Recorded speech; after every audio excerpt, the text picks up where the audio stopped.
आज हम लोग शुरू करने जा रहे हैं अपना बिल्कुल एक फ्रेश टॉपिक जिसका नाम है what makes elections in India democratic. देखिए, आपको मालूम है कि इंडिया जो है ना एक डेमोक्रेटिक कंट्री है ना। और यहाँ पे जो इलेक्शन होता है वो भी बहुत ही अच्छी तरीके से होता है, एकदम बिल्कुल फ्री एंड फेयर होता है।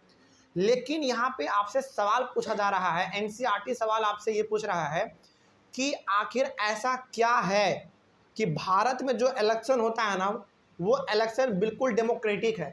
मतलब कि उसमें किसी प्रकार से छेड़खानी नहीं है, किसी प्रकार से उसमें ओरफेर नहीं है, किसी प्रकार से उसमें चीटिंग नहीं है। तो ऐसा क्या चीज़ है जो कि भारत के इलेक्शंस को डेमोक्रेटिक बनाता है।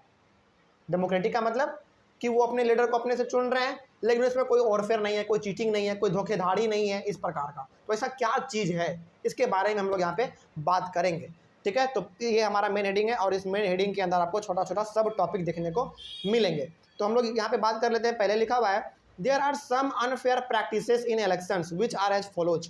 लेकिन कई बार क्या होता है ना कि इलेक्शन के दौरान ना बहुत ही अलग अलग प्रकार के तरीके अपनाए जाते हैं इलेक्शन के वक्त, जो कि अनफेयर है। अनफेयर का मतलब गलत है ना।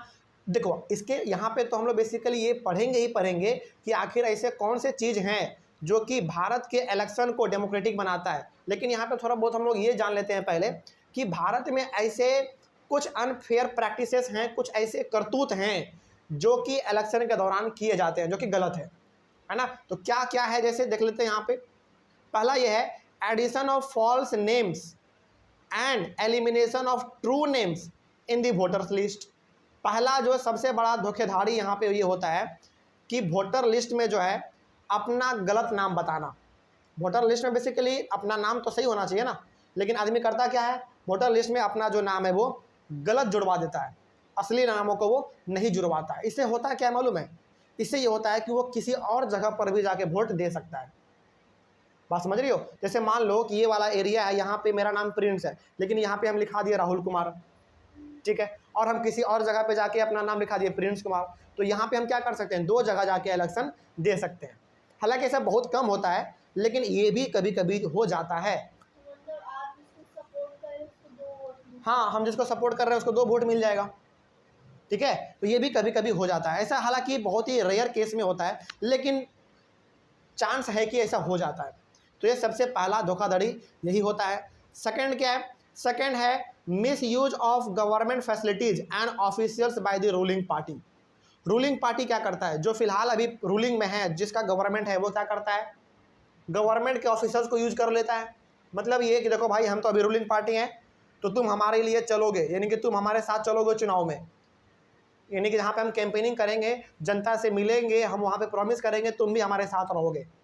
तो कभी कभी जो हमारे बड़े बड़े नेताजी होते हैं वो क्या कर लेते हैं, गवर्नमेंट के ऑफिसर्स को इस्तेमाल कर लेते हैं। लेकिन जैसे हमने आपको पढ़ाया है, क्या उस समय पे आप गवर्नमेंट के किसी भी प्रकार के रिसोर्सेज को इस्तेमाल कर सकते हैं? नहीं कर सकते हैं। लेकिन कभी कभी क्या होता है कि रूलिंग पार्टी अपने दबदबे के हिसाब से गवर्नमेंट के ऑफिसर्स को इस्तेमाल कर लेता है कि भाई देखो, तुम मेरे साथ चलोगे, तुमको जो है हमारे लिए काम करना पड़ेगा इलेक्शन के दौरान भी। तो बेचारा वो डर से कर लेता है कि नहीं। तो वही बात यहाँ पे है कि misuse of government facilities and officials by the ruling party. इसके साथ ही साथ गवर्नमेंट के द्वारा दिया गया जो फैसिलिटी है उसको भी वो कभी कभी गलत प्रकार से इस्तेमाल कर लेता है। ठीक है, इसमें कोई समस्या?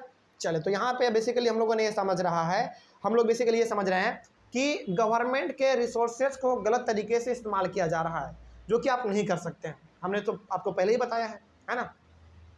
आगे सी नंबर में है, यानी कि तीसरे नंबर में हमारा है excessive use of money by rich candidates and big parties.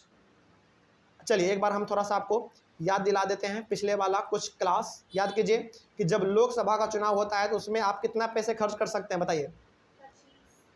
हाँ, लोकसभा के चुनाव के लिए आप 25 लाख या फिर 25 लाख से कम खर्च कर सकते हैं, और लोकसभा के लिए 10 लाख या लोकसभा नहीं, विधानसभा यानी कि स्टेट असेंबली के लिए आप 10 लाख या 10 लाख से नीचे कम इस्तेमाल कर सकते हैं। लेकिन बहुत बार होता क्या है, बहुत बार जो हमारे बहुत ही अमीर कैंडिडेट होते हैं, जो बड़े अमीर होते हैं, वो इससे ज़्यादा पैसे को खर्च कर देते हैं, है ना। तो ये भी गलत चीज़ है, ये भी अनफेयर प्रैक्टिसेस है जो कि इलेक्शन के दौरान किया जाता है।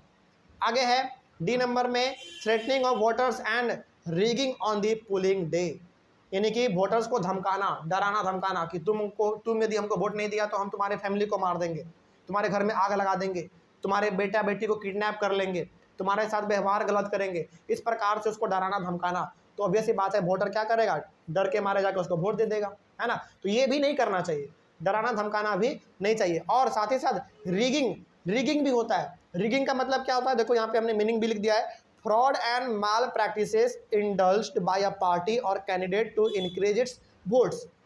रिगिंग का मतलब ये होता है कि वो सारा का सारा कोशिश करना जिसके तहत आप क्या कर सकते हैं, अपने वोट्स को इंक्रीज कर सकते हैं। अब कैसे होता है, बहुत बार आपको डरा देगा, धमका देगा, है ना, बहुत बार आपको घूस दे देगा, लो भाई कुछ पैसा ले लो, पार्टी कर लो, है ना, हमारे घर पे आओ, पार्टी है, वहाँ पे पार्टी करना, लेकिन वोट हम ही को देना, है ना। इसी को हम लोग कहते हैं रिगिंग। रिगिंग का मतलब बेसिकली ये होता है कि किसी भी प्रकार से जो है वोटर्स को डरा धमका के अपना वोट अचीव कर लेना, ठीक है। तो यही है हमारा इस टॉपिक का थोड़ा बहुत इंट्रोडक्शन। और जो हमारा पहला टॉपिक है इस टॉपिक का सब टॉपिक जो है पहला वाला, वो है आपका इंडिपेंडेंट इलेक्शन कमीशन, ठीक है। ये थोड़ा सा लंबा टॉपिक है ये वाला, इसको हम लोग अपने अगले वाले क्लास में यानी कि अगले वाले वीडियो में कवर करेंगे, ठीक है। चलिए तब तक के लिए थैंक यू वेरी मच।